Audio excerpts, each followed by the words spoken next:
Welcome everyone to Brooklyn Tea Party, our February 2019 meeting. I have a few things I want to say and other people will, but for now I'm going to introduce our president, Glenn Nacera, who will start the meeting. Thank you for everyone coming today. Great turnout to see Christopher speak. Appreciate everyone turning out here today. Just a couple notes, as I mentioned before. Our next meeting is going to be March 17th in the basement at the same library here. And that'll be 1:30 to 3:30. So if you'd all attend that one, we'd appreciate that. Also, just a couple of housekeeping things. If you were interested in seeing us later on outside the building, if you want to be a member, you can see Daniel when we're outside of this building, and you could pay your dues to become a member. All right, so other than that, we just wanted to briefly say a couple things about what is going on in our world today. Well, then we'll, I mean, want to do the pledge and then you will. Yeah. All right, we'll take a note and take a stop for that, and let's all just rise and order. Say the Pledge of Allegiance. Lawrence, would you like to move it? Sure. I pledge allegiance to the flag of the United States of America and to the republic for which it stands, one nation, under God, indivisible, with liberty and justice for all. Thank you, everyone. Please be seated. As you could tell, we are having comedy hour in Washington, D.C. called the Ocasio-Cortez hour. And let me tell you, so much attention. yeah, well, Please stop sometimes we want to give attention to Yeah. the hypocrisy and stupidity Right. of what the left is about. She perfectly illustrates it for us. It is so interesting how we're going to have to. I thought the left are animal rights, right? I mean, I love my dog and I love animals, but I thought they were all the champions of animals. They want to kill cows. Why do you want to kill the poor cows? They want to kill all the cows because they make a little flatulence and cures the ozone to go whatever supposedly, and global warming, even though we have global cooling and whatever you want to call it, climate change. And in the 1970s, Time Life magazine, watch out, the next ice age is coming. Which one is it? Which one is it? Ice age? Well, in 12 years anyway, the Earth is going to spin out of its axis and we're all going to die, according to Ocasio-Cortez. So why do this green energy plan that she wants to do that will take place in 10 years if we only have 2 years of benefit? I say let the good times roll, right? So apparently she thinks it's okay that we all have to go back to the 19th century. We all have to travel by boat, I guess. Canoe, perhaps, across the Atlantic and the Pacific Oceans. So because we can't fly in planes no more. Poor Orville Wright is turning in his grave, isn't he?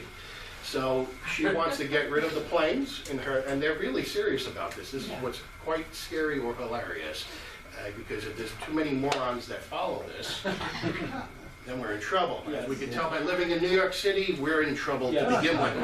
Because at every given moment, they smile, they're very happy that they're killing babies, right? It's good. One thing, everyone has their opinion about abortion and what have you, but I think we could all agree and fantasize of killing a baby that survives the abortion outside of the womb, and then you could still kill it.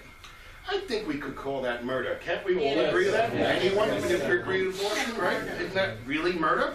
Well, according to New York State, it's not, and they did it with a smile. So, since they did it with a smile, we should all make sure we do it with a smile when we go into the election booths and vote their asses out of office, correct? Yeah. Yes, and tell a friend. Tell a friend, and whenever you're debating a Democrat, just say baby killers. Baby killers, just like they did in the Vietnam War. When he came out of, when the soldiers came back home, they called them baby killers, use their words against them. They're the real baby killers. And they're the ones that are killing babies, literally. Now, recently there was something in the news that the person killed a woman that was pregnant. He's only getting one murder charge because that new law states that now that's not a living being inside. It used to be charged with 2 murders, but now it's 1 because that doesn't exist anymore in the belly. Really? Because we all were hatched, right? We could all agree we just popped out of the earth. We never developed inside the womb, right? Right? Science never proved that? Okay, whatever the debate is about Roe versus Wade, I'm just saying that if the baby survives the womb, the abortion, You're gonna kill it, really, and no consequences? Because that's what this law basically tells them. There is no consequences. They can let it die. Well, the Democrat Party is a bunch of murderers. They're the baby-killing party. Spread that around town. And maybe it'll start to ferment into people's ears and eyes and what have you. That maybe we need to rethink about this party. This party is a demonic party. We need to throw them out of office because the left has taken over that party. They're no longer the Kennedy Democrats. They're no longer the Reagan Democrats that are running that party. They are the far leftist Ocasio-Cortez party. They're now talking seriously about euthanasia. Yes. Of course. And that's the next step. This parallels Germany before World War Right, II. exactly. We are heading into that tailspin. We're really heading into that tailspin of getting to that point. Don't think it can't happen. Don't think history cannot repeat itself. History definitely could repeat itself. And if we allow this to happen, well, apparently it is happening. We are allowing this to happen, right? Yes. I had a petition going around on Facebook. I would hope everyone would sign it. I'm going to repost it again. We had a couple hundred signatures. A friend of mine put it together. Basically what it says is about the Cardinal Dolan and the Grand Marshal of the St. Patrick's Day Parade, not to invite Andrew Cuomo, Right. or Mario Cuomo's ghost, Andrew Cuomo, to march in the St. Patrick's Day Parade and to excommunicate him out of the Catholic faith. yes. So whether it's Catholic or not Catholic, I think we can all agree she doesn't belong in any religion right now if you believe in murdering a baby. I think all religions have the sanctity of life, right? No matter what, Muslim, Jewish, they all believe the baby shouldn't be murdered, right? I would just think. So, based on that, we could all agree and be together on that issue. Why are we voting for these people? Why are these people getting voted into office every time, making sure they're going to have Disneyland in Manhattan? Because they can't wait to drive through Manhattan when we have congestion pricing, right? Oh, it's a small world after all. You could pay a fee to go through Manhattan. It's ridiculous. We have to wake up and say enough is enough. Use their words against them. They're the baby-killing party. And whenever you have an argument, when they say school lunches, oh, you guys cut school lunch funding, so at least we're not killing kids. And when they keep on saying, well, you cut the school budget, well, their version of cutting a budget is that we didn't give a certain increase from the prior year, but we didn't cut it, but we didn't give them the percentage that they feel is what they wanted for their fiefdom. But we instead will say to them that at least we're not killing babies, and you have to keep on putting that into their heads. Make that the new fun buzzword, baby killers. You're a baby-killing party. You're the baby-killing party. What are you talking about? You kill babies. You support baby killing. No other argument. Oh, you're the budget. Well, you kill babies. Blah, blah, blah. Well, you kill babies. Just keep saying that until, keep repeating it. Just learn what the left does, because they do it masterfully. They love to use buzzwords, and then they say it, and then they say it, and now it's fact. Well, this is definitely fact, of course, but what they say with their spewing of their stupidity, it becomes fact all the time. So we need to wake up, follow, learn the valuable lessons of the left, and use it against them. And tell them enough is enough, you're the baby-killing party. Vote them out of office. We need to throw them out of office. With that being said, I don't know how you doing. With that being said, I would like to introduce our, what the hell are you? Chairman. Chairman of the board of directors. Lawrence That's the hell I Winberry. am. Yes, thank you, Glenn. Lawrence Winberry. Okay, thanks, Glenn. I'm Lawrence Winberry, Chairman. Thank you, everybody coming. All the new faces, I'm happy to see it, and also all old friends. Great. I just want to say a few things. First, I have a quick question. Does anybody here know the name Doc Thompson? Who knows the name Doc Thompson? Anybody? Unbelievable. He is a conservative talk show. He was a conservative radio host on the Blaze Radio Network, which is just an internet-only network, so maybe you never listened to it. But he was a very staunch conservative. Doc Thompson was killed this week by a train while jogging. So it was a tragic accident, and obviously no one's going to miss him if you never heard him before, but he is a loss to the conservative movement, and maybe you want to look him up, and please remember him in your prayer. Yeah, but he wasn't on the air in New York. He was on. He wasn't, not terrestrially, but a network was, I could hear it every day. This is every day. Oh, you listen on that On the internet, yeah. Not on the real Magic of radio. internet. Secondly, I just want to point out, I won't be long, just a quick thing about this. The governor of Virginia, one of our favorite people now, right? Where did they get this guy? My God. Now, I hope you people all recognize, I want everyone to recognize, he ran a completely disgusting campaign, and all he said about Ed Gillespie was, he's a racist, he's a racist, he's a racist. That was his whole basis for winning the race. Right? That projector, exactly. Now, did anybody here see the campaign, the ad he ran? Or one, I didn't know this game to play. I didn't run it. Somebody that liked me ran it, right? You know how it is. But he ran this ad. What was the ad? A black child and a Muslim child and a Latino child were being chased down the street by a guy in a pickup with a Confederate flag. And then you say, this is what Ed Gillespie wants to happen in our streets. That was ridiculous, and it worked. Now we found out this guy. Now, keep this straight. First, this page comes to light about this ridiculous, disgusting photo in his yearbook photo, right? And then he says, well, I apologize for being in the photo.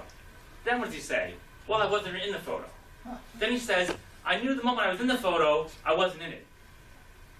What the hell does it make of that? This guy is disgusting. He knows that since you can't tell which of those is him, that he can say whatever he wants now, but he was too stupid about that to say it first, which means he admitted to being a racist when it happened. But what is the media doing? Now, Glenn mentioned about Democrats and how disgusting they become, and I agree. Anybody see the movie, what's it called, the last Dinesh D'Souza movie, Death of a Nation? He goes through the whole thing, and I want to point out one thing that's key from this movie that he mentions. When the Nazis were developing their heinous policy concerning Jews, they were looking as a model, Jerome, you know what I'm talking about, is the truth here, right? What do you look for as a model for that? How Southern Democrats treated blacks, right? And what was the rule they used? The one-drop rule, right? You had one drop of black in your blood, then you were a black, and you got treated, you were subject to slavery and so on, right? The Nazis sitting around trying to figure out what they're going to do with Jews said, well, we can't do that. That's ridiculous. One drop of Jewish blood, you're Jewish. So in other words, the Nazis were not as terrible in terms of the human rights as Southern Democrats were in this country. And then, what's his name, Dinesh D'Souza, he does a great job of connecting all the dots to how it comes to today. And concerning the abortion thing. Now, at Tea Party, we are mostly about what? Limited government, fiscal responsibility, that's our thing. That's our conservative thing, is the economics. But of course, we're all mostly conservatives in here, whatever party you might belong to. And we, as Glenn pointed out, we're all horrified at what they did in New York State. But I want to ask this. Did anybody notice that when this horrific celebration took place in the State Assembly, they celebrated what they did, passing and legalized murder of children. Where in the media was the outrage over this? Who was saying this is wrong? Right? There was a lot. Was anybody saying how? On the radio talk shows. Yeah, the conservative talk show hosts. But where on any of the mainstream media was there any outrage over what they were doing? Nothing. No, they Please go to the children's room. And then I want to ask one more question. The media is leftist, so you will not I see know. outrage. So in other words, Glenn is, but it's not just the Democrats, it's the media who people watch. You know, we all watch Fox News probably, or America Online, on One Network, or whatever. Some conservatives, or you listen to Rush Limbaugh, whatever. But Fox News say, for example, that their best night, they get a rating of what, 3? Is that 3 million people are watching it? Maybe 10 million people are regular Fox News watchers, right? That's a cable station. Right. I'm saying, I know, but I'm saying, so how does it compare against all the other networks that just inundate people with disgusting nonsense? It's just endless. And on the Virginia bill, one last thing. Keep in mind this. That governor said, and he said it as plain as day, they are trying to step around it, back, walk it, whatever the hell they talk about, how they say things after they say it the first time, but he said it plain as day. The baby will be born, and then they'll resuscitate it if that's what the parents want. Okay? That's a decision they're going to make. And then after they resuscitate it, they're going to have a conversation about what? I mean, it's plain as day what they're going to talk about. My question is, how long is the conversation going to go for? How long does a person have to be alive until you're no longer allowed to kill it? And then once you allow that, then where does it end? Where does it stop? Can it be 1 day? Can it be 10 days? Can it be a year? This is a nightmare. This is a nightmare. All decent people, whatever their political background or political party, should be outraged by what they're doing, what they've done. And I know as a Christian that these people will be punished for what they've done. But as Glenn says, we have to fight to get the political landscape to reflect what people honestly believe.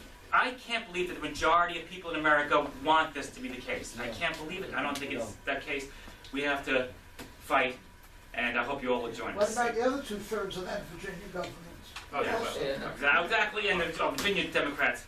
And let's just preface that what the Democrats are trying to strive for is Nazi Germany. They want to kill people, and it's disgusting. And obviously with the Nazis, they're killing over 20 million people. But they didn't start that. Disgusting. They started with things like abortion. Like this, exactly. This is how it starts. This is how it starts, exactly. Don't think history can't repeat itself. What do we do with these people? And then they went to exactly. the... Now it's becoming the norm. Jerome, you had a question? Never allow it to become the norm. Just an observation. Go ahead. Because I think I can name another argument that is as powerful as the infanticide argument for us to use against the left, to ask Alexandria Ocasio-Cortez or Bernie Sanders or anyone else of favoring this Green New Deal, if after enough Americans realize how the quality of their lives are being destroyed by the Green New Deal, and they decide to go to the polls and vote to repeal the Green New Deal, will Ocasio-Cortez allow Americans to vote, or will the urgency of saving the planet preclude any more elections in this country? It's a good question. Yes, sir. Just on two notes. One that with Ocasio-Cortez. You know what? She's representing Queens where the MS-13 murder was. I don't know if anybody else has heard anything out of that murder took place in her district? That was the heart of her district in Queens. Has she said anything about it? No, and they're having a protest there, they're having a town hall meeting there, they're having all kinds of stuff going on to combat gang violence, because it does exist in that community.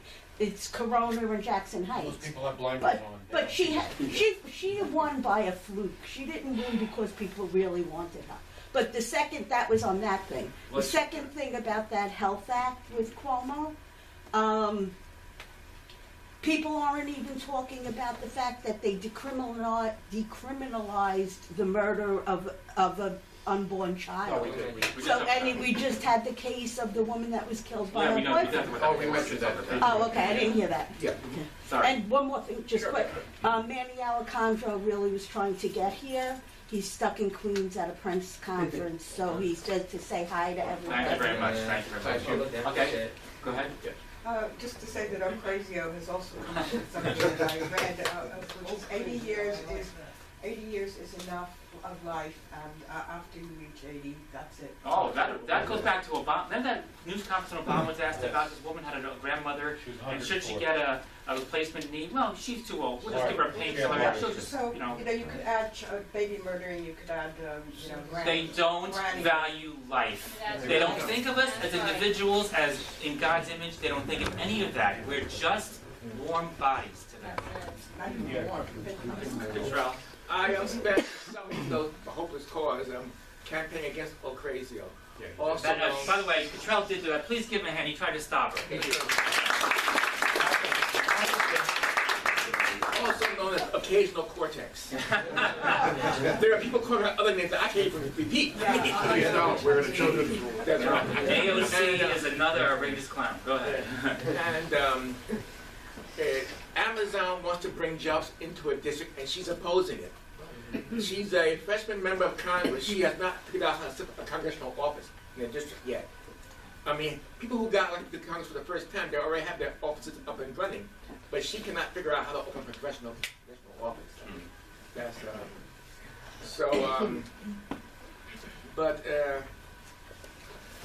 when I was campaigning against, there are people who really do want her out there.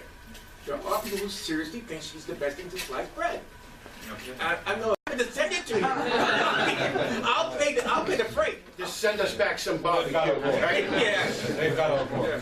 But I mean, there are liberals who actually who think that way. Yeah. There are liberals that actually. Well, people that are Nazis or They've socialists. been, or lights. There are the lights. Up, on. The lights on? And it's not going to be easy getting rid of her. And, however, some conservatives have already said we will support a Democrat just to get her out. Just to get her out. Jim Crowley's cousin, I think it was Elizabeth Crowley. She's considering running. She's one member of the city council. Isn't that Joe Crowley's niece or something? But she's considering running against her. And there are people. Brandon Stryker. I just had a comment about this. Okay. Firstly, they've been moving the goalposts probably for over 100+ years. You ever hear of the frog in the water Yeah, frog in the water, yeah. scenario?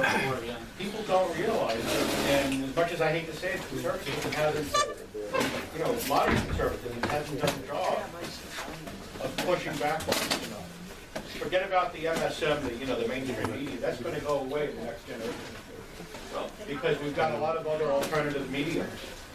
And I keep pushing this every time I see these folks in here. If we were to sit in this room about 2 or 3 generations ago, we'd be discussing certain other matters at hand, which they're already moving the goalposts.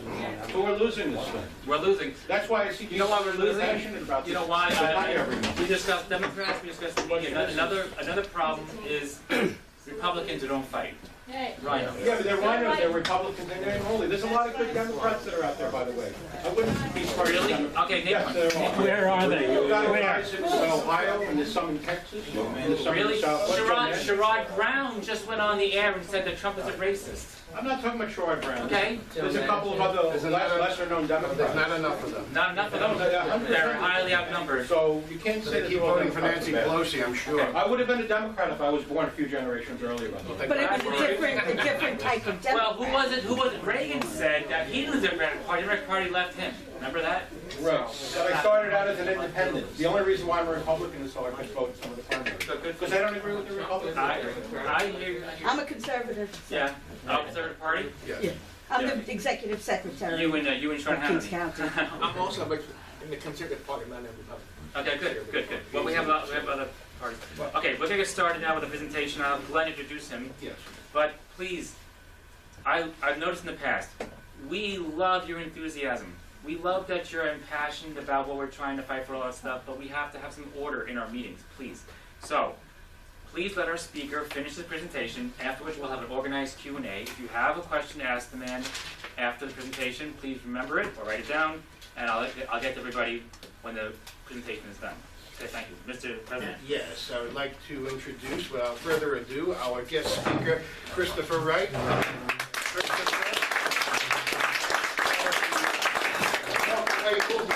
Walked away from the Democrats. Yeah! Rename it. The runaway movement. The runaway movement. All right. Well, first and foremost, I want to thank our Lord and Savior Jesus Christ, because without Him, none of this would be possible. I'd like to thank all our guests here. You guys took time out of your day to come out here, see me, hear me speak. And I know how New York is. It's a very busy place. You got a lot. Everything's got a lot going on, even on the weekends. So it's just very appreciative that you guys can come out and really take the time out to hear me speak. And then I think Glenn and the whole Brooklyn Tea Party. Glenn's a great man. Real patriot. First time I met him was at Steve Saperstein's when he was running for Congress. I met him at an event at Tea Party in Coney Island. First one to Coney Island, by the way. And I got to talk to him afterwards and really get to know the man. And he's just amazing. And true comedian too, by the way. Consider him a stand-up. Crazy, I'd like to do sit down. Have you heard of Mark Levin? Oh, I don't know Mark Levin. I'll do his personation. Great job. Okay, so I got index cards with me. There's not a bunch of writing on here. I just got it because I haven't done a public speaking event since high school. So I just got to stay on track. Relax, you're among friends, and we love your hat. Thank you so much. Yes. All right. So that's it. Thank you, everybody. This is my little backstory. I was born December 11th, 1983 in a military base in Hinesville, Georgia, to Russell Lee Wright and Deborah K. Wright. after my birth, we moved around all the way up to my toddler age, but of course I don't remember. It was Alabama, Mississippi, and Kentucky, I believe. After that, we made a trip, because my dad was stationed to Europe and Germany. So we made a trip all the way out to Germany, and we were stationed two military bases there, Baumholder and Mannheim. And that's where I spent 5 years of my life, was over in Germany, and that was the early stages of my life. It was an amazing experience. I grew up with neighbors who were black, white, Hispanic, Asian, I mean, any race under the sun. You know, I think it would be normal. I thought it was normal to go to your friend's house and sit Indian style and eat dinner sometimes. You know, just because I was raised in that culture, and I thank God for doing that because He showed me to focus on content of character, not skin color. So, with that said, you know, it was an amazing experience. I got to see France, Sweden, Italy. Oh, it was just beautiful. But the one thing that kept me grounded when it came to our country is, you know, of course, they had the TX. Anybody in the military, they're familiar. I used to go there and we used to get, you know, VHS tapes and, you know, and everything. So I always stay tuned to a United States by television, you know, watching shows like Roseanne, Alf, Different World, Cosby Show, All in the Family, Thundercats, He-Man.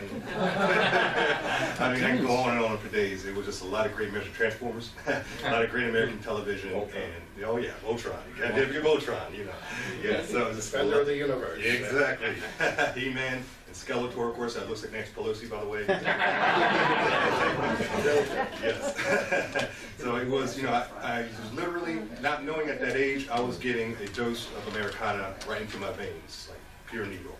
And it was, I loved it. I always loved America, even when I lived over there. I never felt like I was in another culture, I just, you know, being so young, I just thought, you know, this is America too. You know, this is just the beautiful thing about it. And my dad was, at that time, a captain in the Army, infantry, and he would take me down to the barracks, and I would see all the troops there, you know, watch them all. They got out there and play basketball, and, you know, these were men, you know. The real men, you know, not the little beta males you see on the way to the A train with the legs crossed, you know. You know, so I grew up around that. I remember talking to my father. He was my first superhero, and I remember talking to him and saying, why aren't you in the NBA? Like, you should be playing with, like, you know, the Jordans and, you know, Scottie Pippen and all that. Or, you know, he was like, son, you're a little young. Not quite there. 5'11" ain't gonna do it. But so I got a good dosage of that, and you know. After that, you know, after about around 1989, 90, around that time frame, we got to go see the Berlin Wall fall. And so my dad took me to that event, and I was very young at the time, and I remember he had us up in like a guarded area to watch it from like a good distance, but we could see everything going on. And when the wall came down, and you saw East and West Berlin just running across the wall, it was amazing. I mean, but being a kid, I was a little scared at first, but my dad was telling me, calm down, this is a good thing. This is supposed to happen. And seeing families that haven't seen each other in decades, running across that wall, hugging and crying, and you know, it was amazing. It was an amazing experience. And I tell people all the time, the first time I witnessed freedom in my life was in another country, but it was still, I know the importance of having freedom because of that moment. We still have birthday, but Dad still has pieces of the wall back at the house. So, you know, it's something I can always go over and take a look and just kind of remember the experience. So, with that said, in 1991, we made a trip back to the States. We moved to Maryland. There was a military base there, Fort Meade, where my dad was stationed to. And he had the rank of Army Major at that time. And after we were stationed there, you know, you lived in New Cut Farms in Maryland, and eventually moved to Glen Burnie. But I remember meeting my friends for the first time, coming off the plane and seeing heat waves and like, what the heck are these, you know? It is hot, you know, and thick humidity in Maryland. Oh, you know, anybody who lives in Maryland knows what I'm talking about. And, you know, so I met my friends, and, you know, I grew up in a good neighborhood with, just like I said, multiple races again. And I didn't come, you know, anybody came to talk, I talked to them. I didn't think, oh no, you know, I'm this part of town here, that part of town, and that nonsense. But I remember my first time my friends talked with me, and I asked them, you know, you guys have any castles around here? Because he looked at me like, White Castle? We don't got you know, what are you talking about? But so they still joke to me to this day when they see me, man, like, hey, man, you seen any castles lately? You know, so, you know, because, you know, we had so much history over in Europe that, you know, there's such an old country, I didn't realize that, you know, this is the new country here, you know. And so after that, you know, I had a great experience with them. growing up. And as a young child, I've always been into the news and into politics. I used to sit at my friend's parents' coffee table in the morning before school and act like I was like, one of the adults and had a newspaper out and try to, relax coffee. No, I can't drink coffee. I'm not allowed to, but, I had hot chocolate and sitting with them talking. And it was a great experience. And they would talk politics with me. And what I noticed is when I would talk with them, and even the ones who were Republicans, Maryland's very blue, just like New York, as I'm sure you know. But there was a few of my friends' parents who were Republicans, and they would, when we talk politics, whoops. That's a Democrat did that. Yeah. Sabotage. But we'll reflect. So when I was speaking with them about politics, what I noticed is they were just impressed, the Republicans. When I told them I was just into politics, they were like, oh, wow, we're just amazed. And they were like, well, what do you stand for? And I'll tell them, Democrats, because like families Democrats, it's it's a black community thing almost in a way. As we know, we vote 96% Democrat, unfortunately. We're working on that. And, but one day when I want to tell them that, they would be like, kind of give me a look, like a little smirk. But they wouldn't give me a hard time. They wouldn't disrespect me. They wouldn't say, are you crazy? Or nothing like that. They would just say, you're still young. And I remember that. And so as time went by, I what I'll do is I got a little older, I got more into politics. When I turned 18. Oh boy, it's waving. It's waving. The flag is waving, right? It's waving. That's fine. No wind yet. Second one on the moon. Right. So, I got a little older, I got more into politics. My mom. We're going to just take that down. Sorry. Experiencing technical difficulties, please stand by. And so when I turned, got older in the teenage years, I got even more and more into politics. When I was 18, my parents sat me down. The day I turned 18, and I remember this when AOL was still out, so I'll show my age a little bit. They sat me down and they registered me to vote. And when they registered me to vote, I asked them, I said, well, who are you guys? Are you guys Democrats or Republicans? And they said, we're not going to tell you. They're like, you got to figure out where you stand on your own. And I'm so glad they did that, because what they were showing me, they didn't ingrain you have to do this. They just said this is a democracy. You choose who you want to be when you get older. It's your choice. And I appreciate them doing that. But when I time went by, I would pay more attention to what they were watching on TV, and a lot of Bill Clinton, a lot of crooked Hillary. Yeah, really. None of that nonsense. So, but I watched it and I kind of figured where they stood politically. So, that's how I got older. I became a Democrat, and I became, and when I was younger, when I was in my late teens, early 20s, I was like, the Che Guevara shirt wearing. That's why I had to put on this shirt. Not the Che, it's not Che Guevara, anybody wondering. That's Paul Joseph Watson. But I used to be the guy with the Che Guevara shirts, government's out to get you, da da da da da, vote Democrat, Obama would have been proud of me, put it that way. So what happened when I moved down to Georgia, it was 2008, and that's when the housing crisis occurred, as a lot of people remember. And a lot of people were moving down south. So I moved down there, and I eventually got my own place, but at the moment I was staying with my sister for a few months. And when I was down there, my aunt knew some people down there that were campaigning for Obama. So I reached out to her like, please, because, the whole yes we can, there's all the rally speeches and everything he was doing, everybody was just blown away by Obama. He was so amazing. And I thought he was like the next Martin Luther King. I thought he was going to change America for the better. I thought, this guy's going to be the next big thing. So I said, can I find a way to campaign for him? And she got me sort of friends. They got me on the campaign trail. I was going door to door, and apartment buildings, nice neighborhoods, poorer neighborhoods, inner cities, everywhere I could go. I was knocking door to door, because I went door to door when I was 15 years old. I've been working since I was 14.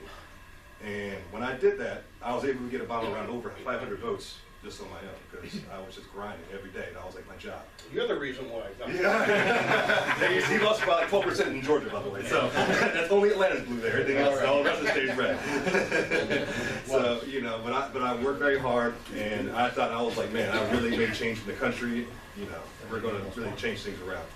After 4 years, I realized that wasn't really the case. I saw that a lot of promises he made during his campaign trail, he wasn't sticking to.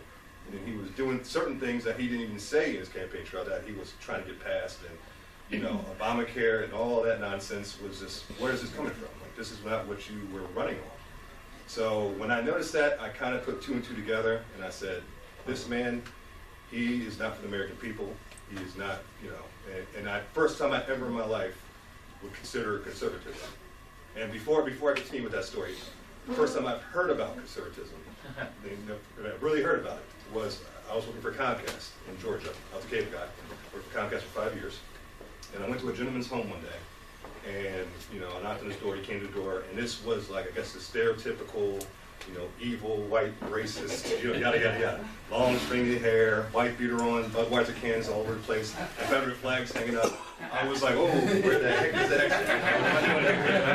And so, but I relaxed. I said, you know what, you got a job to do. Just do the job. The faster you do it, the faster you get out of here. So I went to go change the box, so he's an issue with his TV. And when I changed the box, I checked his signal, what we call with a meter. That's what we use to check signal. And I saw the signal was very weak. And I was like, man, this guy has weak signal coming to his whole house. Because I went outside to the side of the house to check it then. So I said, this guy's going to need a whole new drop, which in cable terms is just the line that gives signal to the house.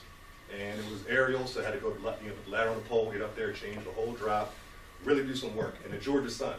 And it was, you know, anybody who knows about Georgia in the summertime, watch out, you know. So I was working.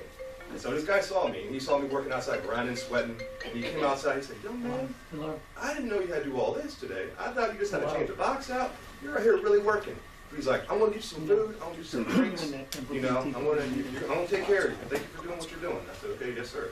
So we came out, brought him some food, got him some drinks, you know, kind of relaxed a little bit after that, and then we started talking. And when we started talking, we got in a really deep conversation. And, you know, so I spent like about 2 hours at the guy's home. And I'll never forget, at the end, when I finally got services up and running, things were looking good, signal was great, all that good stuff, I was walking back to my work truck, and he said to me, you know, young man, can I ask you a question? I said, sure, you know, we had a good conversation, why not, what's your question, you know? And he said, who'd you vote for this last election? And it was this is right, like 2 weeks after Obama won, by the way. This is us, and we kind of gave each other like a look, like, and we were like, okay, all right. He's like, it's fine. He said, first black president of the United States. I love it. It's great. He seems like a nice man.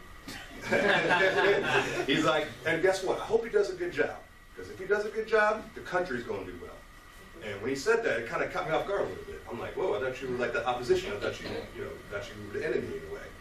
And but so he kind of cut me off guard a little bit. And then he said, let me ask you just a few more questions, and you can go about your way. And I said, sure.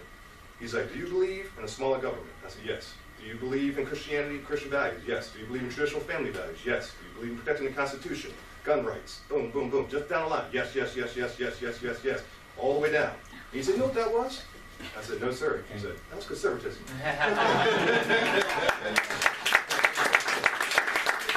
So, you know, it resonated with me to this day. And I got back in my work truck. I kind of thought about that a bit, but then I just kind of rolled my eyes like, okay, buddy, yep, Obama is the grin there. We're going to change it, yada, yada, yada. So back to where I was before, 4 years later, I saw that Obama wasn't the superhero, you know, yes, we can, yada, yada, all that stuff. So I started looking for the first time politically at conservatism. And the two people I was looking at were Ron Paul and Herman Cain. And so I was considering both candidates, and I was looking at both of them. I was like, which one, you know, I like what they had to say, I like what, you know, and I was supporting them.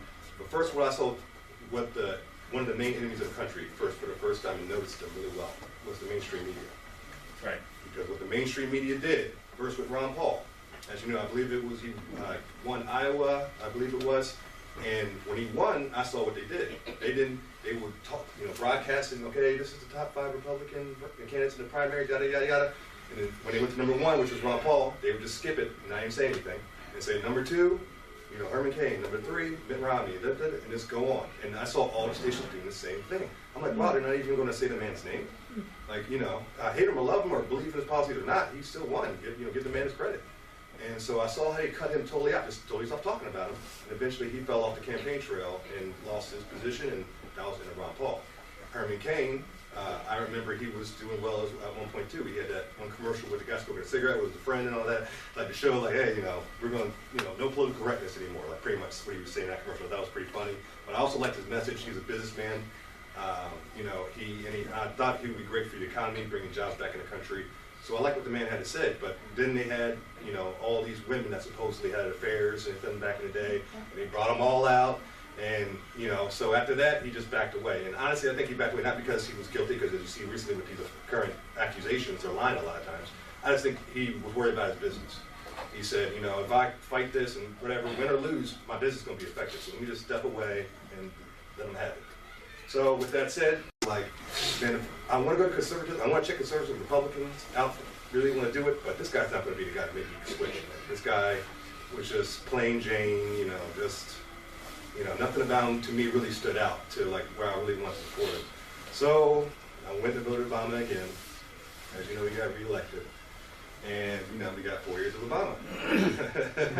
So, yeah, oh yeah. So, and after 8 years of Obama total, I saw all the craziness this guy was doing, man. All the policies he was trying to pass.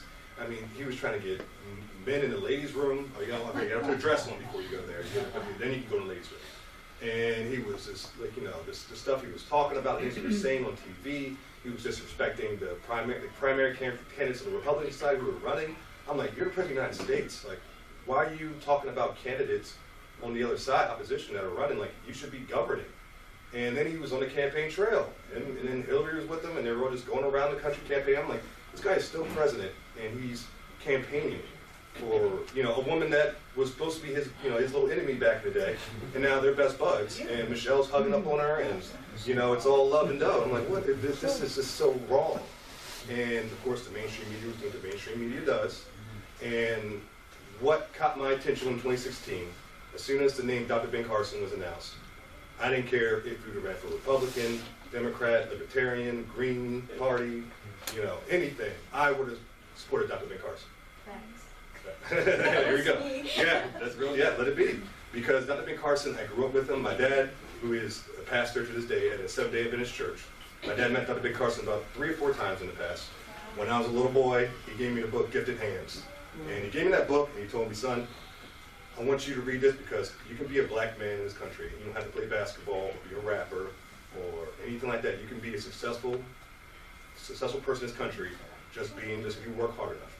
So I read that book, and it was the first novel I ever read, because back then I was reading comics, and I was like, ooh, that was a lot.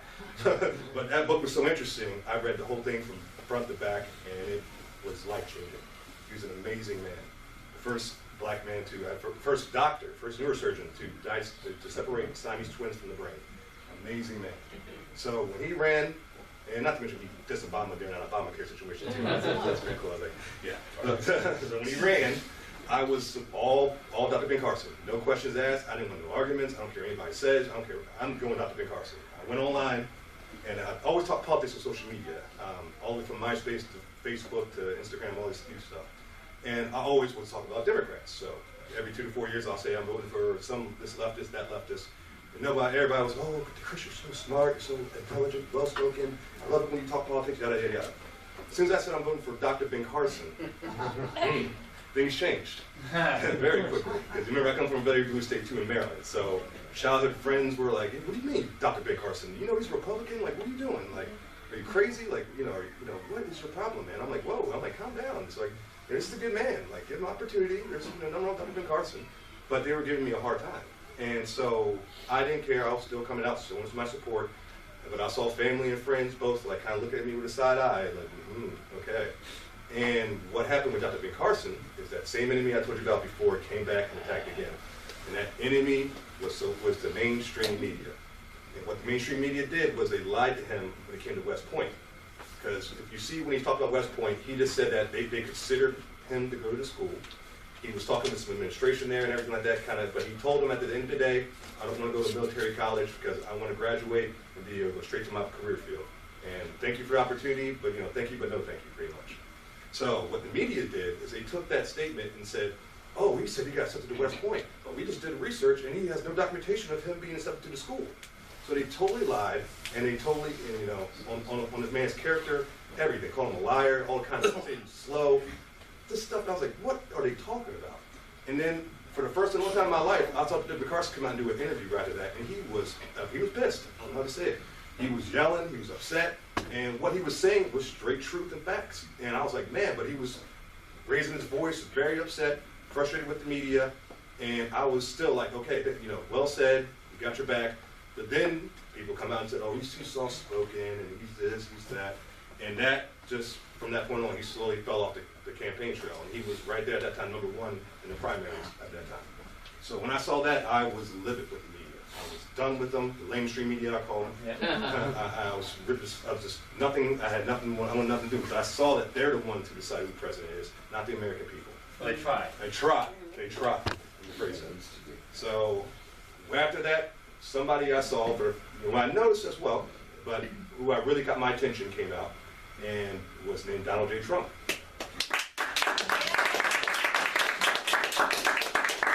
We all know what Donald Trump does with the media. You know, you don't have to even go into the stories, but he came out and he just kicked their butt. And when I saw him doing that, I was like, whoa, man, Donald Trump. You know, I knew Donald Trump from just, you know, rappers saying they're the Black Trump who were from New York, and now they act like they had nothing to do with them. But when I was growing up, they were all the Black Trump.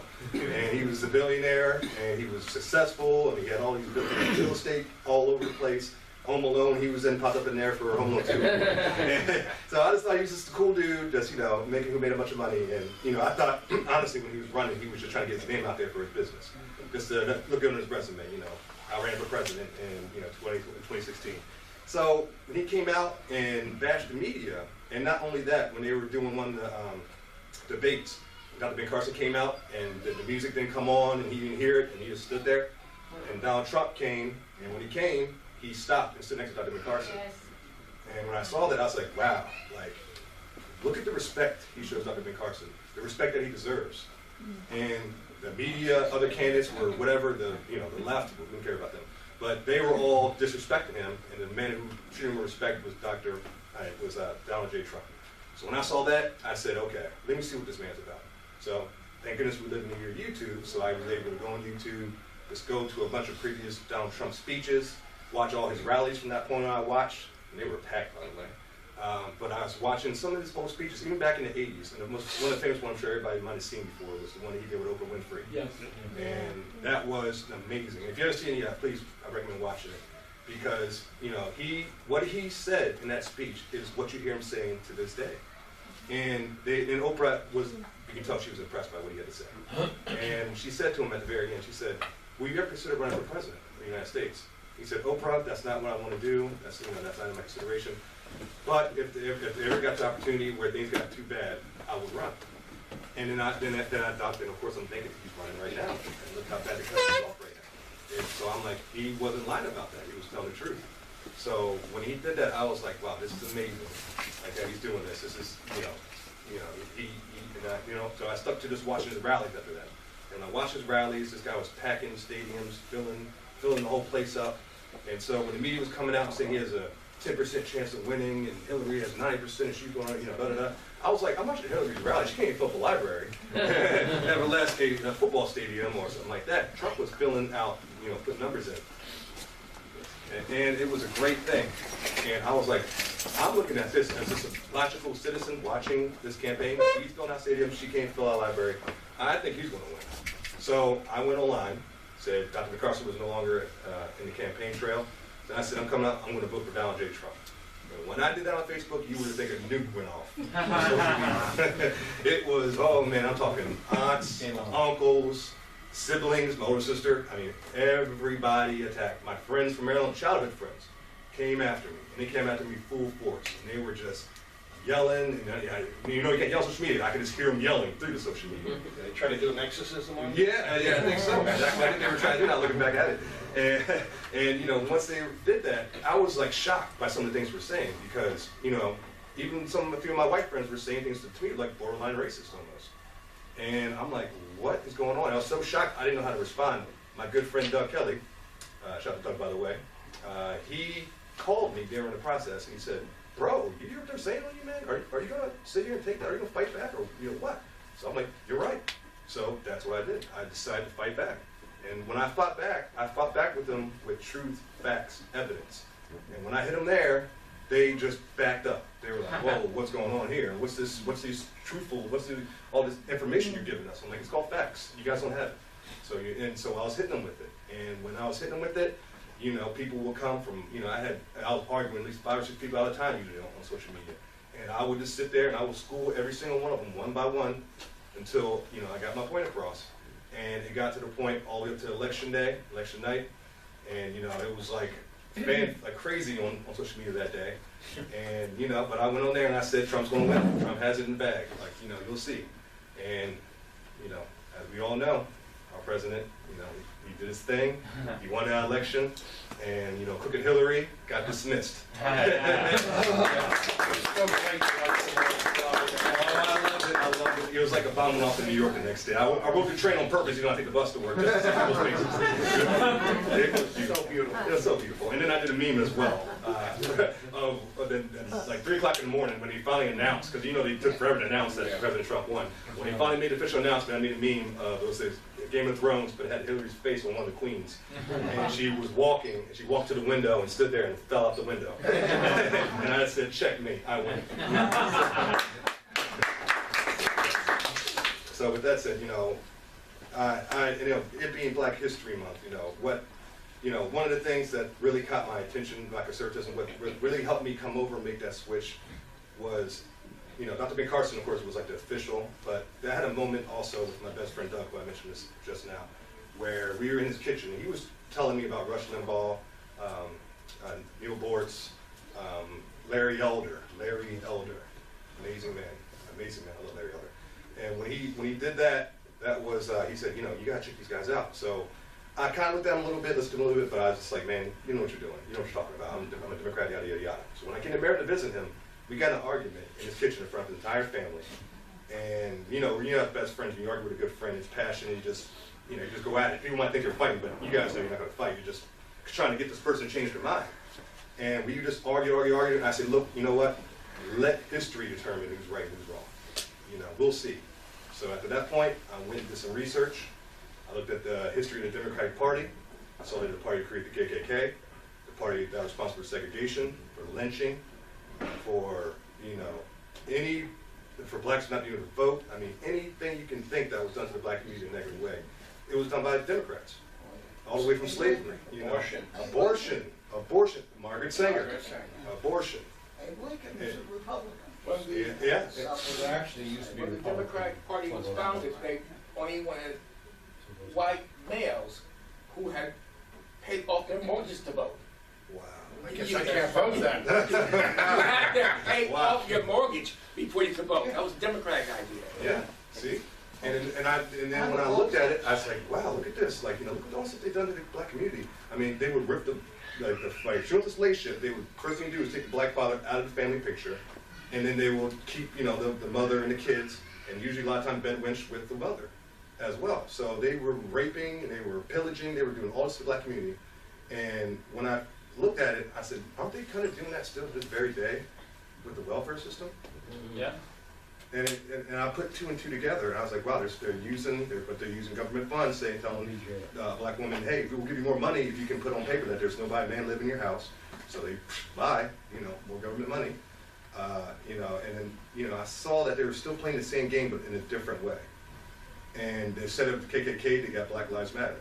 Yeah. So, but they still got their race ideology that's based on that. Their physical force to go out there and fight and do their dirty work. They're still the same party.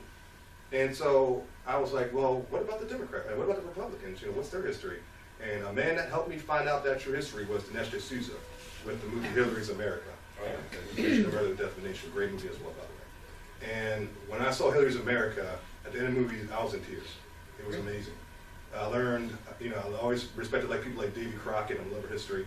And you saw Davy Crockett was fighting for blacks to do what they needed to do back in the 1800s. Republicans were trying to get blacks to vote, and blacks to end segregation, and just do all these great things. And Abraham Lincoln was the first Republican candidate to ever run. And the Republican Party was started by him and black leaders, some in Congress at that time, who came together to start this party. So I tell people all the time, when I talk to people on the opposite side, I said, there was never a conservative in American history that owned a slave. And when I say it to them, they're kind of like, how? So then I tell them who the first president was, and they're like, oh, okay.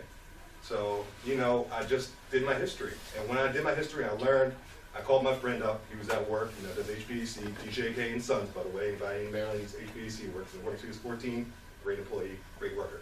But when I called him up and I said, Doug, you know, I got something to say, man. Remember that day in the kitchen we got in an argument? He's like, of course, man. Look, man, I'm past that. That's old news. I'm like, no. I bring it up because I want to apologize to you. You're right. You're right about conservatism. You know, and I'm decided to be a conservative. So that was, you know, the moment I had that, like, really. And so with that said, I moved to New York about 6 years ago now.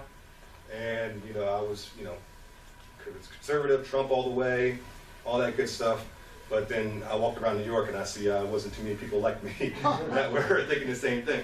I was on social media still supporting Trump, still supporting the president, had friends and family like, Chris, okay, he won, can we move on? But I'm like, this, I knew it was history. I knew this is bigger than just, oh, he won, let's go back to work and act like nothing happened. I said, no, I gotta keep speaking because I knew the media was gonna come after him, I knew the left was gonna come after him, and I had to keep telling the truth about this man. So that's what I did. And I never forget the day I was ranting about Trump on something to somebody online. And my friend Kwan, who I call my spiritual sister, a very sweet woman, Kwan Lene Green, Najib Green, her husband's running for Senate as a Republican, by the way, down in Georgia. Just want to mention that out there. And, you know, she saw me just doing my rant. She said, Chris, why don't you just make a video or something? And because I know she's getting to the point like, oh my gosh, but she's like, well, just do a video. And I'm like, and at the time I didn't like taking pictures. I was like, I'm not even Kwan, you know, I don't like taking pictures. I don't like being out there like that. She's like, just do me a favor. She's like, just ride the bus, you know, don't have your headphones on, listen to what happens, and do a video where you're walking and just talking about what you heard that day. So I was like, okay, I'll give it a shot. I went on the bus that day. I saw it was a young Hispanic young lady, young black lady, and the black girl had a little like toddler on her lap. And they were going, you know, on the way that I was going, and they were arguing with somebody on the phone, and they were like, you know, oh girl, when I see you, I'm gonna get you, da da da. They were just arguing, fighting, and they just got up and on the stop that wasn't even theirs and went to go fight this girl with the baby still there. And the baby was trying to say the F word by the time they were getting off because that's how much they were cussing in front of the little girl. And I was just like, good grief, like, you know, so I guess I'll just talk about that. So I did a little video when I got the bus, I just walked to my house and I shot myself talking about that story. And I sent it to her and I said, what do you think? And be honest. And she said, Chris, to be honest with you, that was pretty good. You know, you had me laughing, you had me like, you know, in listening, you had me all like, you know, all the, I'm like, be honest, don't BS me. You know? He's like, no, I really think you did a good job. I said, okay, all right, I'll take your word for it, you know. And so the way God works is funny sometimes. So the next day, I was on the same bus coming home from work, and I was watching YouTube, and I saw a man by the name of Brandon Strzok, and he had a video called his walkaway video. And it was just a black background, and him talking directly to the camera, and he was telling them why he decided to leave the Democratic Party and what made him leave. And it felt like he was talking directly to me when I saw the video. So I watched it, and right before I saw the very end, and right when the very end came, my bus stop was there. So I said, you know what? I'm going to do a walkaway video right now. I'm just going to do it right now. So I got off the bus, and I started recording, and this is a phrase that got pretty popular. I didn't expect it to be this popular, but it did. I said, I'm doing my walkaway video. What better way to do a walkaway video while you're walking away? So I shot the video, and once I was done, I spoke out about how I felt about the Democratic Party, why I left, why I'm supporting Trump, why I'm proud of my president, why I think he's doing a great job. And I stopped, I shared it on Facebook. As soon as it hit on Facebook, it got over 4,000 shares within an hour. And I had over 8,000 likes. People were messaging me. People were commenting. I was getting friend requests like a machine gun. It was like, I didn't know what to do. I was like, whoa, what's happening? What's happening? Like, what is this? You know, I had like 200 friends. Well, like 130. I lost a few after Trump. But you know, they were just coming in. So I was just like, okay, let me just figure out who's who and what's what. And I was, you know, trying to vet the best way I could. You know, and you know, I had World War II veterans there messaging me saying how brave I was, and I was like, me brave? Like, you guys stormed the beaches of Normandy. Yeah. You know, like, I walked through a neighborhood and just, you know, talking on a camera, but they were just amazed that I was in such a blue place, blue state in Brooklyn, speaking the truth about conservatism, because they knew how blue New York was. So, after doing that, you know, I made a YouTube channel, and I call it Conservative in New York, for anybody who wants to check it out. And I started posting that walkaway video on there, and then I would just do what I call walking talks, where I just continue where I left off, where I walk through Brooklyn, and I just talk about politics, what's going on in the world, different topics, and you know, I started building an audience. And every video I posted, I got like more and more people, and now I got about 52 videos on there, and I got 10,400 subscribers. And they're just telling me, man, you're doing a great job. So I said, but what I noticed was in my comment section, I would get people saying, whoa, man, conservative in New York? What? Yeah. He's like, I thought I was the only one, man. I'm in Harlem. What's going on? Then you got a guy from the Bronx. Hey, man, I'm out in the Bronx, man. What's happening, man? I thought I was, you're crazy, man. I can't believe you're in New York doing this.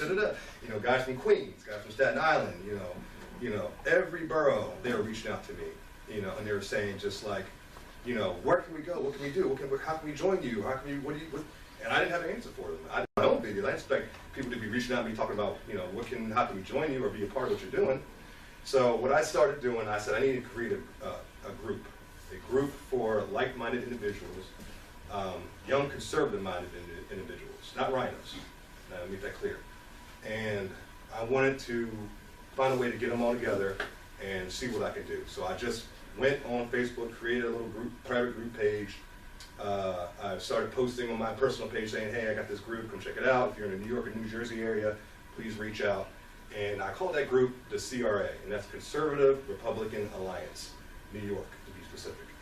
And so I went on, and people started joining and sending me invites, requests, and I started, seeing who was in Jersey or in the New York area, and I got them all in the group, as many people as I could. So I did a social, I'm on my third social now, I just did my third social event. But, I started doing social events. We get together at like, a restaurant or a bar, we can get together, talk, and wear Trump hats and shirts and, say the T word without somebody, throwing a bottle at us or anything crazy, and, that's what I did. And it just continued to grow, continue to build. And it's something that I'm looking to now push into the 2020 election season. I got, candidates, Vicky being one of them, that I'm supporting and backing, and just people that are real true conservatives. And I want to start now and really back them up now. So when the time comes 2020, we're not standing with our hands in the pocket when we get by another blue wave. I don't want that to happen. So I'm working now. We're going to get out there, start doing grassroots campaigns, because, as crazy as Ayo's, I like saying Ocasio-Cortez, whatever, how crazy she is, she's nuts. One thing I'll give her credit for, one thing, I hate to do it, but I give her one thing, she did right, and that was grassroots campaigning. And I said, me going door to door since I was 14 years old, I know the importance of just going to somebody's home and just getting in front of them. Because if you text them, you call them, they blow you off, but when you're knocking on their door at dinner time, they're going to, good or bad, they're coming to the door, And so I learned how to, that's the importance of that. So I said, I'm going to do the same thing with this movement. So, we got the Conservative Republican Alliance together, and that was, that's the main focus that we have right now. And, what the whole thing when it comes to what I'm doing right now, and this is kind of like my battle cry in a way, is I want to let everybody know out there that we're doing something in New York that needs to be done. I mean, because if you don't look, New York is turning to Sodom and Gomorrah. They're killing babies. They're trying to okay pedophilia. Got a little boy running around at male gay clubs, and they're throwing money at him and all that. He's starting a Tinder for kids that want to be transgenders. Like, they are going down. They're violating their own laws because it's illegal to be in a bar until you're 18 or 21 or whatever. Exactly. So they are just radicalizing everything. And, I lost my mom at 20 years old from colon cancer. And I know she's watching, and I know she wants me to fight. So. Let's join the fight.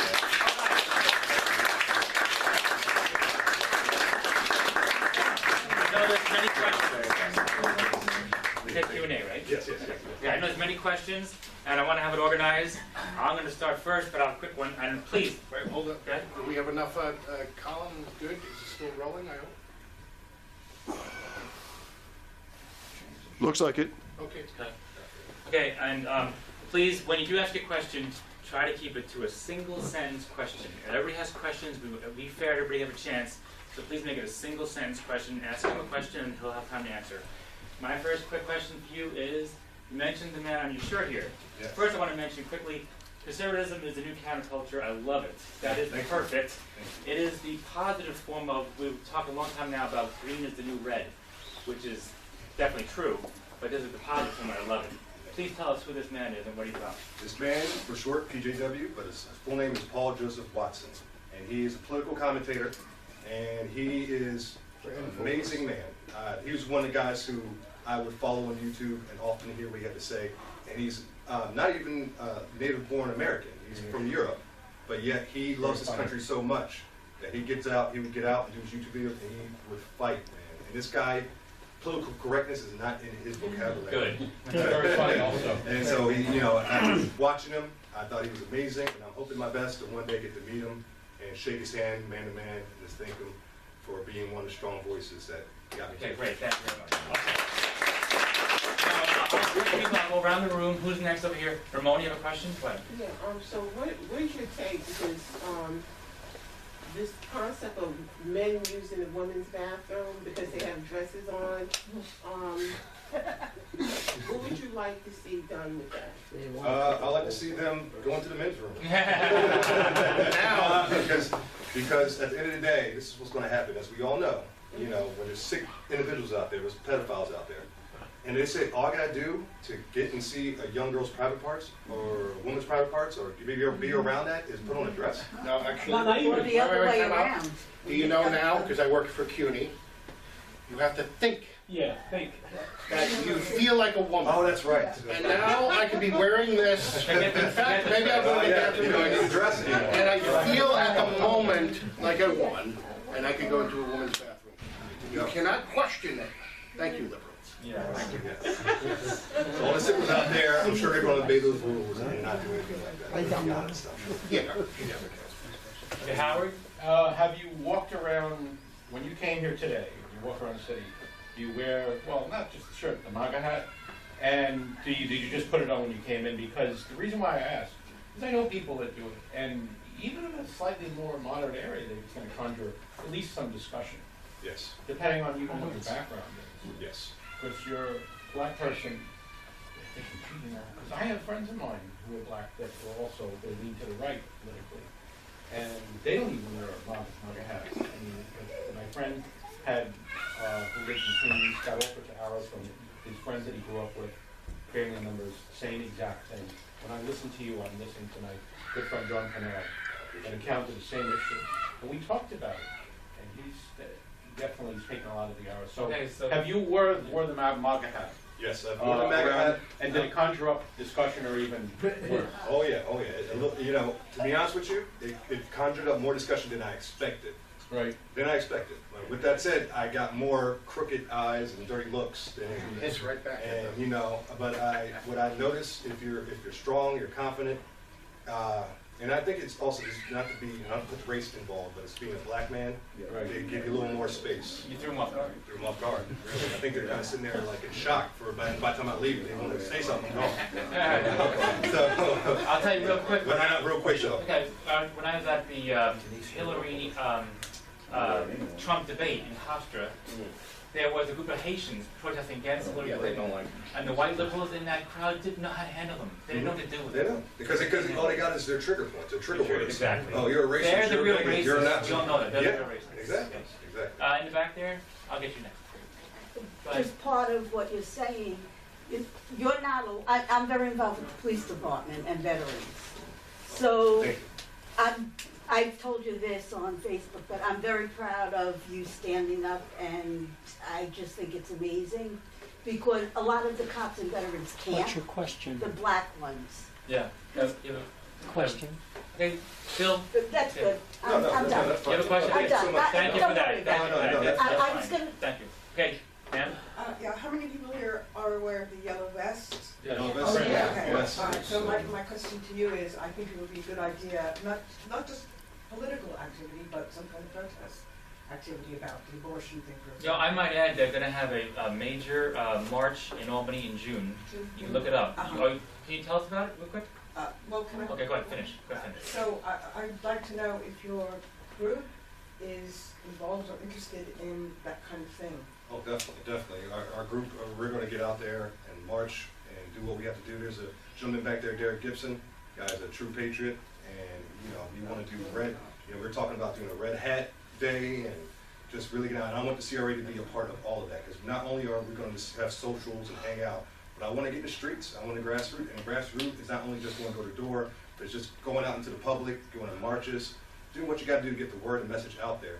And I want to show what the CRA is about because we got to do the CRA. We're black, we're white, Hispanic, Jewish, everything you can think of, and we're all there. Like most conservatives, you don't care about race. No, who cares? I care about content and character, like MLK taught me, you know. Exactly. You know. This is on your Facebook page, yes? Yes. Okay. Yes, it is. So, ma'am, do you have details about this? It's June 3rd, March. That's a Monday, right? I think it's Monday, June 3rd. It's a Monday. March for Life, New York. It's upstate in Albany at the Capitol. And right now it says there's just about 3,000 people going. We need 30,000. We need Buses or 30,000. something? I'm sure as it gets closer. It's in the works, there will it's in the be- works. Yeah. You have a group. There's a Facebook page about it, and they ask people, I don't know, I don't have. they ask Facebook. I people, don't have any of that nonsense. I got a lot of respect for the Yellow Vest protesters. I watch your. I would invite you to There's join. Benghazi I've been watching. We'll get to everybody. We'll get to everybody. We're gonna get around. Thank you, ma'am. Jerome? Crystal, have you done anything on deprogramming?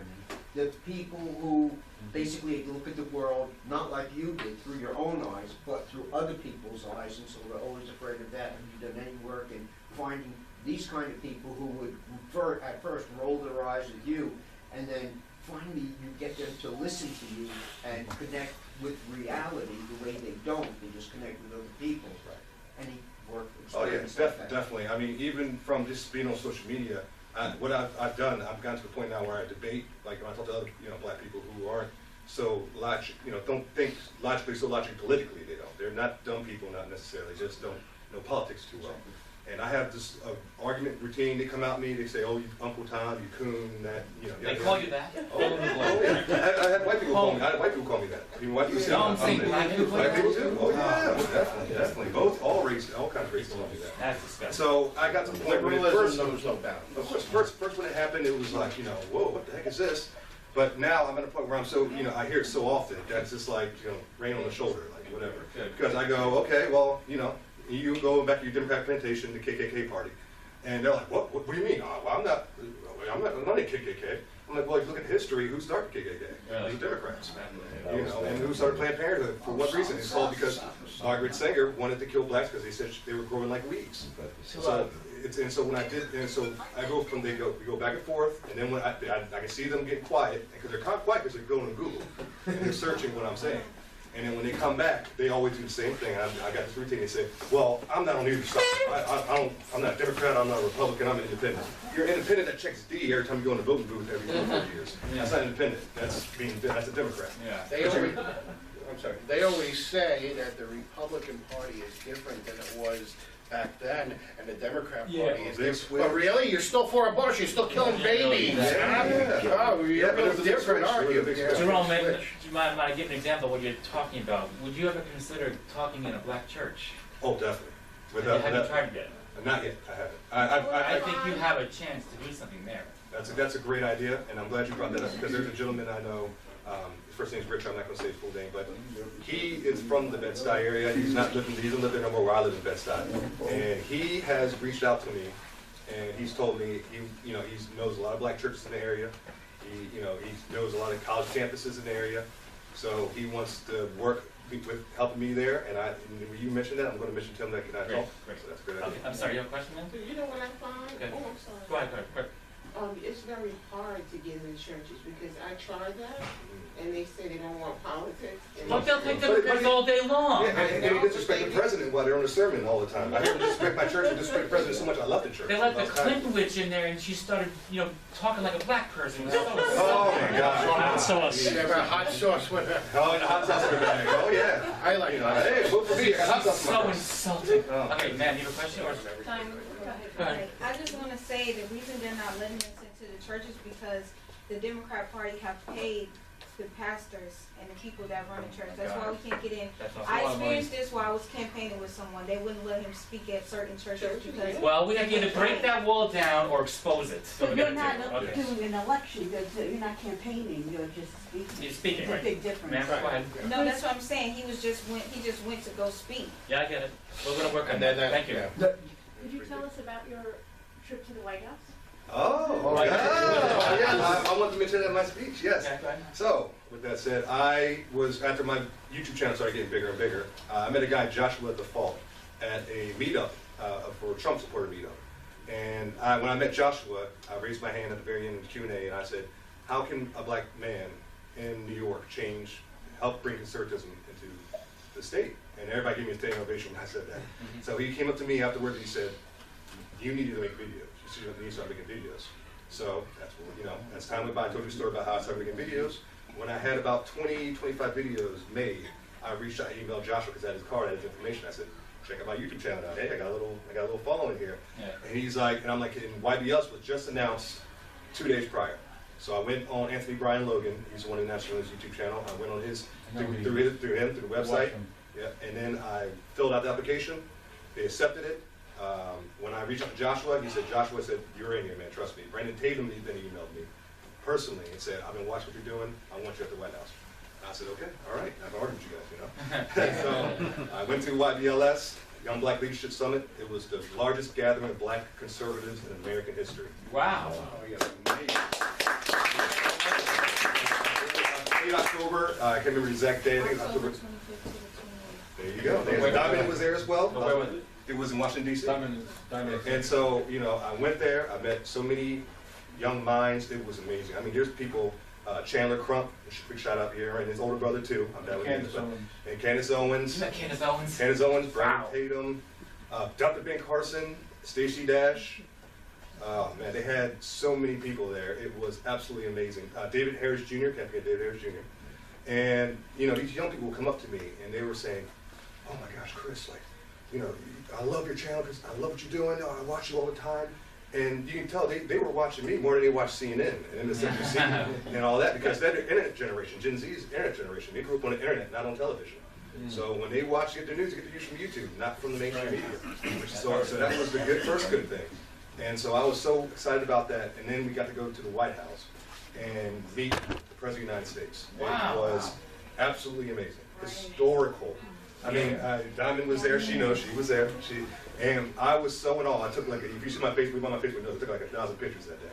And I mean, I was taking pictures. They had a JFK photo, which is probably my favorite picture I took there. I mean, the JFK picture, Reagan. I mean, all the past presidents, all the I think it was the silverware. It was so important in the White House, and they had all the dishware and everything. It was just all these rooms, and it was just like I was in shock and awe just walking around. Couldn't believe where I was at. And we finally go to the East Room of the White House, and Dr. Ben Carson comes out first, and he speaks with us for a bit. You know, the room was packed. You saw red MAGA hats all around everywhere. It was amazing. So you heard Al Sharpton later on trying to disrespect that, but no, those were real deal MAGA hats. I was not paid. Nobody got a dime for doing this.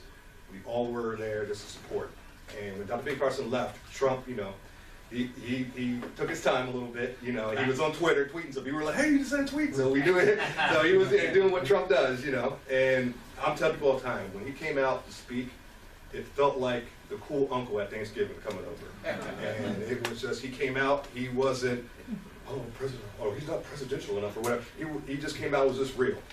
Here it is, man. And he said, and he brought up the fact that when he spoke in that church, which I saw when he did this, I think it was in Mississippi or Alabama, when he was still running, and he was talking to a black church there.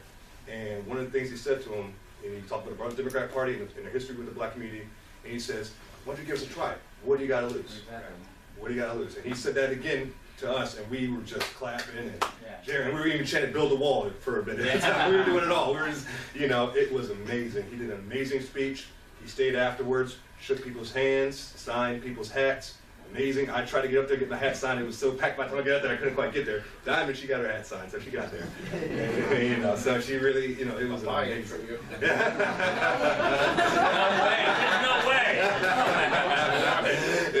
It was absolutely amazing experience, you know, and you know, Don Jr. was the first night we got there. We saw Don Jr. speak, and Don Jr. stayed afterwards and talked to everybody, took pictures with everybody. Wow.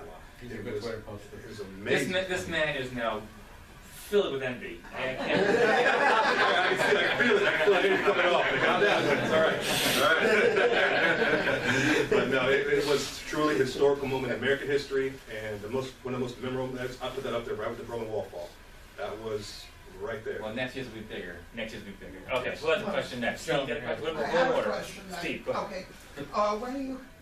Are you considering, or have you considered the possibility of putting your hat in to run for a local office in New York City? Yes, I have. I knew that question was going to come. To be honest with you, put that hat in. Yeah. I'll be honest with you, I have, and it started because I did an interview with a gentleman that some of you might know here. His name is Anthony Pappas, He was the guy running against Alexander Ocasio-Cortez. That's the man who Cottrell helped. Exactly. Yeah. As we talked to Cottrell about that at the last meeting here. I talked to him about that. Okay. And when I met up with him. He was a very nice guy, but he came out and his clothes were looking rough. He wasn't professional. He kept bringing up his divorce, and I'm like, and I'm thinking like, she is like this young chick that's just on Twitter all the time, getting all the young people excited and all that. And this is like the competition. He's like, nothing against him, but he didn't seem like he was gonna have the energy to do something. But I did an interview with him. I was an energy for him, and I just got on the screen. And I said, Alexander Cortez, we're calling you out. Where are you at? You're afraid to debate this man? What are you scared? Well, come on, bring it. We're waiting for you. And so I want to debate Anthony Pappas. And I was like, okay. So I saw like my words actually might have done something a little bit. But what happened as time went by, and people were stopped kind of talking about it, they swept it under the rug, and she never debated, and she snuck her way to where she's at. And so I was like, But when I noticed in my comment section, people were, I got a lot of likes, I got a lot of people viewing the video, they enjoyed it. But they were saying in the comment section, Chris, can you run instead of him? Or, and they were like, why don't you run? Why don't you consider running? And from that point on, in my videos, there would always be about people always commenting saying, I hope you run soon. And first, I didn't really think about it. I didn't even think my commentary was going to go anywhere. I thought one video, people were going to like, enjoy it, and that would be it. But I got this far in the commentary, and now people are telling me constantly, you should consider running. Do you live in a district? I don't live in her district. But You shouldn't have to. but when I have You live in New York to. State. Technically. You can live in any part of New York State, or any rest of the district. Wow. Okay, sorry, Jerome, we'll come back to you. Martin. I have a question. You're the perfect person to know about this because you grew up in the military. You lived on a lot of military bases, army bases all over the world. And my question is a follow-up on the other discussion about transgender people, transsexual, bisexual people. Obama basically brought them into the military and through an executive order.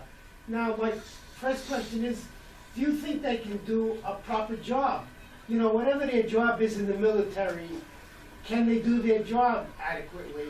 And the next question is, what does that do for morale in the military? Do you think that it hurts morale?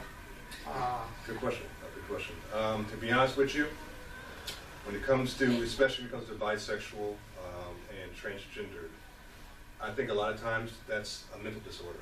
That's what's going on. And as you know, in the military, if you have a mental disorder, regardless of not related to sexuality, just a mental disorder, you're not going to walk into the military and they're going to accept you. They're going to vet you and find out you have the mental problem, and then it's not going to let you in. So if somebody wakes up and says they're a unicorn and then wants to go to the military, they're going to like, get out of it. So if you wake up and you think you're a man all of a sudden, you're a woman, or you're a woman, you're a man, and you want to go to the military, they're not going to treat you the same as somebody else who has that kind of way of thinking. I mean, it's a mental disorder. It's a mental disorder. So I don't feel that those individuals should be allowed in the military for that reason. And I do think it's going to do something to morale because, I mean, it's just, because if you talk about transgenders, you're going to have men in the ladies' room, women in the men's. Well, people don't want to put their lives in the hands of crazy people. Yeah, exactly. And I think from a distance, other countries watching us, they're going to see it as a weakness. And they're going to see it, especially countries like China and, that are North Korea, strict, man, female, that's it, they're going to look at us like America's a joke, they're falling apart, So I think that would be a problem. I'd like to say that October 2011 was my last month in the military, and it was the first month where gays can function openly. And I remember the day that the regulation went into effect, I went into my room, nothing out of the ordinary. I woke up the next morning and I saw people had written on their card, Bob loves Steve. And this was the morning as of 12:01. come on out. And they were having people getting married at 12:01. I mean, wow. And parade's happening. Yes, they were great. On the clinic they had Don't Ask, Don't Tell? Yeah, so that helps, which I did support, by the way, even when I ran for Congress, I did support that. That I was. And talking about transgenderism in there, I got called up for Afghanistan when I was in the reserves, and I served proudly in Tampa, Florida. But I was told when I was giving my indoctrination to what's going to be like in the combat, there is no men's or women's room. There's an outdoor trough, which you relieve yourself. And they said, if the person next to you is of the opposite gender, just look straight ahead. That is how it is on the battlefield. I never got to the battlefield. In fact, I was on the flight line, and they said, Gore, get over here. They said, Gore, we got bad news for you.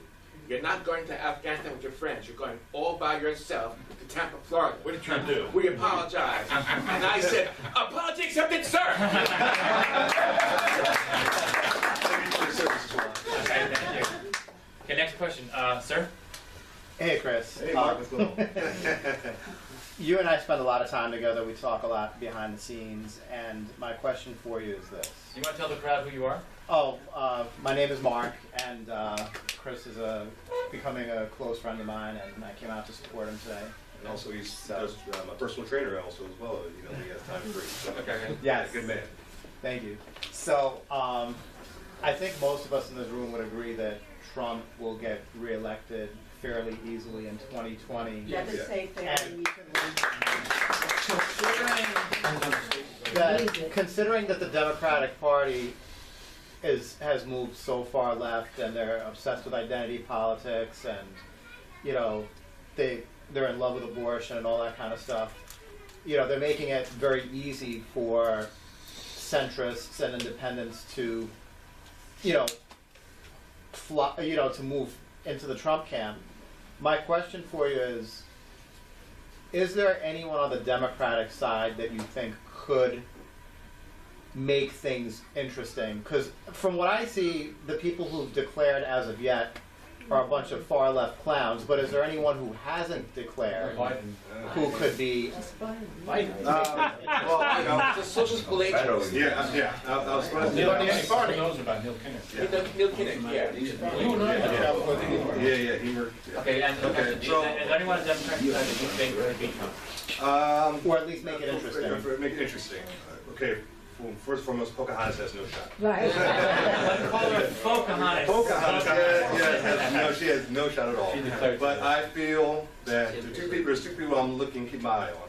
Not because I personally think they're just great candidates, just because I know they're going to use identity politics and ride that wave as much as they can to try to get in there. And that's going to be, Joe Biden is one of them. But I think with Joe, I think he just has a tendency to say something stupid. Just on a regular basis. He's going to say some amount of dumb things that's going to just make him look bad. He's the gap master. Yeah, the gap master. And he's Mr. Touchy-feely as well. I hope, man! You're right about that. Come here. Yeah. So, but the one person that I'm looking at her, and so I kind of gave you a hint. Kamala Harris. Oh, man. Kamala Harris. And the reason why I say her is because not because she's intelligent or because she's got great policies. It's because she's a black woman. Yes. And if people do research, they'll know that her parents were slave owners in Jamaica. If they do the research on her family. Oh yeah. So and she's a person. If you look at her policies are terrible for the black community. Did you say her parents were slave owners? I'm sorry. Her ancestors. I'm sorry. She made the deal with the devil. Her ancestry. You think I'm a moderate Democrat? Stand up against the radicals?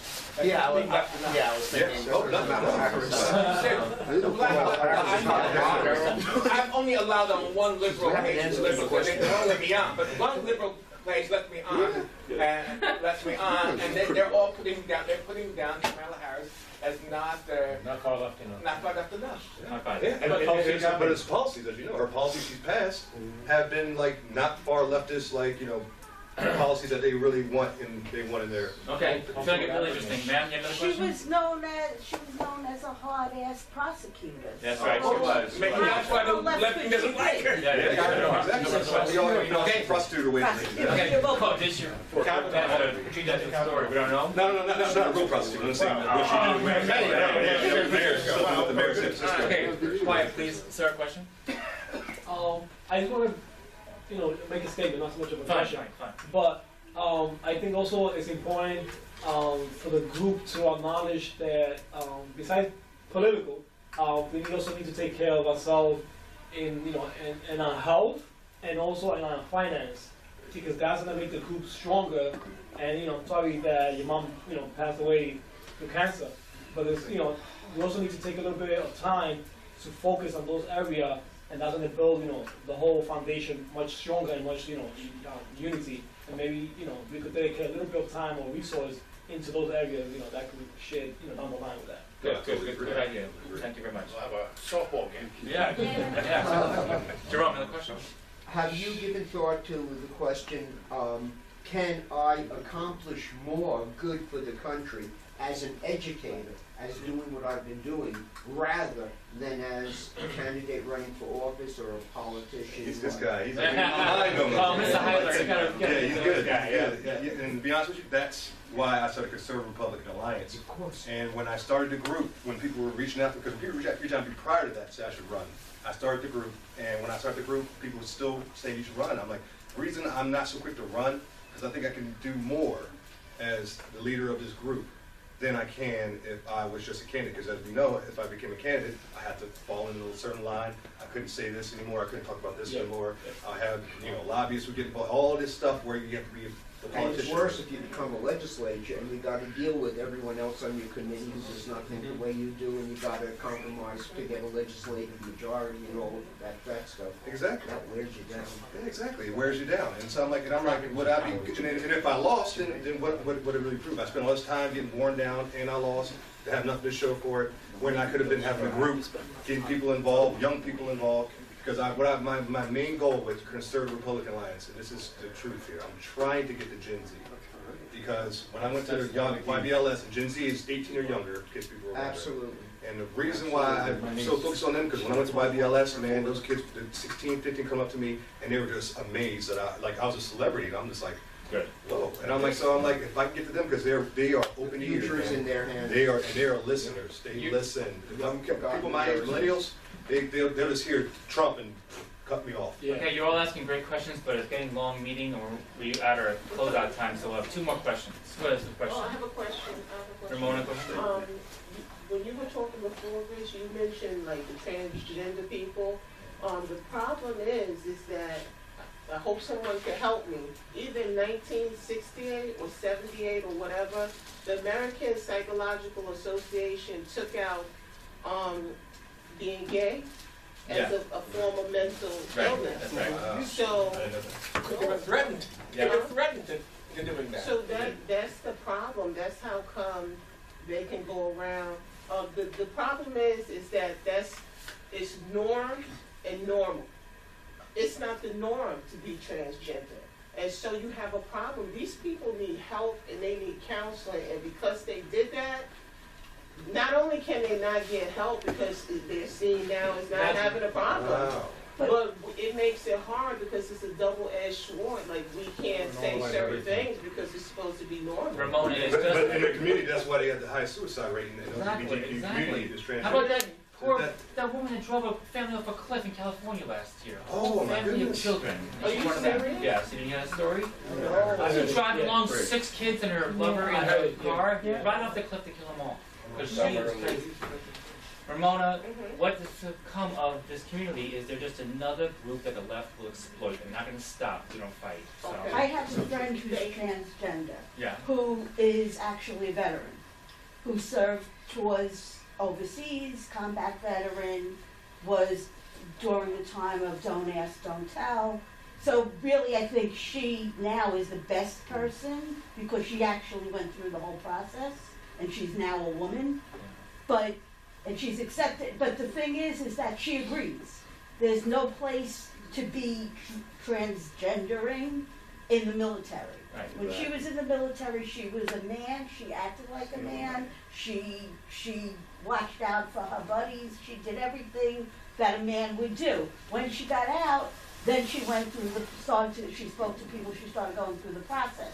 So whether it's a mental illness, not a mental illness, there is something inherently not right in going on. Yeah. But the thing is that she also agrees that, and I think that's That's the what. key point you made, yeah. So Even she said it shouldn't get the military. You can't be going through hormone treatment, you can't be going through psychological treatment, you can't be going through all the things they go through and still be. Around weapons. Around weapons, and having people, you're watching everybody's back. They're all Thank you. It's been a wonderful meeting. We have one more question. Anybody have something they really want to ask? You want to say? Okay, Bill, go ahead. Yeah, I apologize for this not being the form of the question, but to add to the last two comments, everything changed in 1973. There's something called the DSM, Diagnostic and Statistical Manual. It is the Bible for the psychiatric and psychological community. Homosexuality, bisexuality, and the other deviations were once, before the change, they were described as psychopathy or psychosis. There were a bunch of gay activist psychiatrists who strong-armed people at a convention, strong-armed the majority of the psychiatrists at the convention to change the wording in the DSM to remove words like psychopathy and psychosis, such that they normalized homosexuality, bisexuality, and all the other forms. And there are certain other consequences. Not only do psychiatrists have to embrace it because it is their Bible, but if a parent wants aversion therapy to change their child because the child has, say, gay leanings, if a parent seeks a therapist out to apply aversion therapy, an injunction can be brought against that parents and perhaps a therapist, and perhaps a lawsuit against the parents, because aversion therapy is strictly forbidden according to the rewording. So we've been in trouble for 45 years, but it's a well-kept secret because most people don't even know what the DSM is. Oh, thank you for sharing that, Bill. Thank you very much. Okay, you want to close the meeting out? Yeah, before we